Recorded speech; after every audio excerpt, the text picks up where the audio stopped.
Okey, sekarang kita nak lihat aplikasi kepada kedua-dua cermin ni. Okey, ini kamu boleh rujuk dekat buku teks lah. Okey, dekat sini cikgu ada ambil buku teks.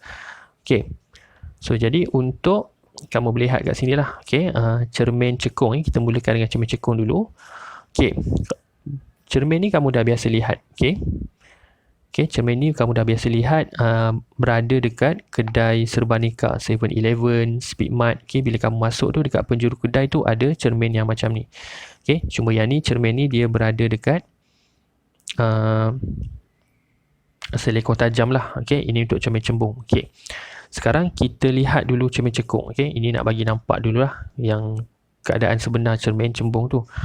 Okey, jadi kita mula dengan cermin cekung. Okey, kita tahu tadi cermin cekung lukisan dia ada banyak. Okey. Okey, antara aplikasi kegunaan dia adalah cermin solid. Okey, cermin solid ni tujuan dia untuk besarkan image. Okey, untuk besarkan image maksudnya bila kita lihat muka kita pada cermin solid yang berbentuk cekung ni, kita punya image tu akan lagi besar daripada sebenar, daripada muka kita yang asal. Okey, jadi maksudnya senanglah untuk juru solid tu membuat solidkan kepada orang tu. Biasanya ini adalah artis lah. Okey, ataupun orang panggil makeup mirror untuk artis. Okey, biasa dekat rumah kita pakai cermin satah je lah. Okey, cermin satah ni cermin yang rata, cermin yang flat. Macam dekat kamu pergi ke mana-mana tandas shopping mall ke, okey, cermin yang rata tu adalah cermin satah. Okey, tapi untuk cermin solid ni untuk studio-studio artis, biasanya dia akan pakaikan cermin cekung. Okey, tujuan dia untuk melihat image yang dalam cermin tu lebih besar daripada muka orang asal tu, muka orang yang objek itulah. Okey, yang kedua cermin pergigian. Okey, ada dekat klinik gigi. Okey, doktor gigi akan gunakan cermin berbentuk cekung ni untuk melihat dekat ruangan yang sukar.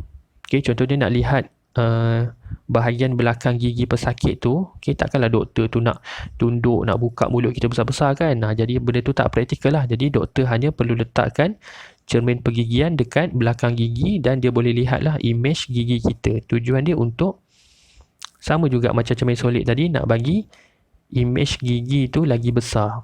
Okey, jadi senanglah doktor tu nak kenal pasti dekat mana ada kerosakan gigi. Okey, boleh. Jadi tujuan dia untuk cermin solid dengan pergigian ni untuk besarkan image saja. Okey, maksudnya image yang terbentuk tu lagi besar daripada objek asal. Okey, seterusnya pemantul dalam lampu hadapan kereta. Okey, ataupun dalam lampu suluh. Okey, lampu suluh dengan lampu hadapan kenderaan ni konsep dia sama, dia memakai cermin parabola cekung ataupun cermin cekung lah, bentuk dia cekung. Okey, jadi tujuan dia supaya cahaya daripada mentol tu dapat disuluh terus ke depan. Okey, cahaya daripada mentol dapat disuluh ke depan. Okey, seterusnya adalah aplikasi cermin cembung. Okey, sikit lagi. Okey, cermin cembung ni macam kita tahu lagi, dia ada dekat cermin keselamatan dalam bangunan, okey, ataupun keselamatan pada jalan. Okey, jadi tujuan cermin cembung ni, dia sebenarnya medan penglihatan dia lagi besar berbanding cermin satah. Jadi sebab itulah kita gunakan cermin cembung ni untuk keadaan-keadaan yang kita sukar untuk melihat. Contohnya macam pada selekor jalan yang tajam. Jadi bila kita letakkan cermin cembung tu, jadi dekat simpang tu kita dah boleh nampak dah kereta dari sebelah kanan ataupun sebelah kiri tu. Okey, jadi sebelum kita masuk satu simpang, kita pandang dulu cermin cembung tu, kita boleh nampak lah kereta kiri dan kanan kita ada tak, baru kita boleh masuk. Okey, yang ni dalam bangunan keselamatan, dalam kedai-kedai Serbanika ada. Okey, nak mengelak daripada kecurian, pengawasan lah. Maksudnya pihak kedai akan nampak lah mana-mana orang yang cuba nak mencuri, sebab medan penglihatan cermin cembung ni dia luas. Okey, lagi satu adalah cermin pandang belakang kenderaan. Okey, yang berada dalam kereta tu, bila kita nak reverse, kita akan tengok cermin tengah tu kan.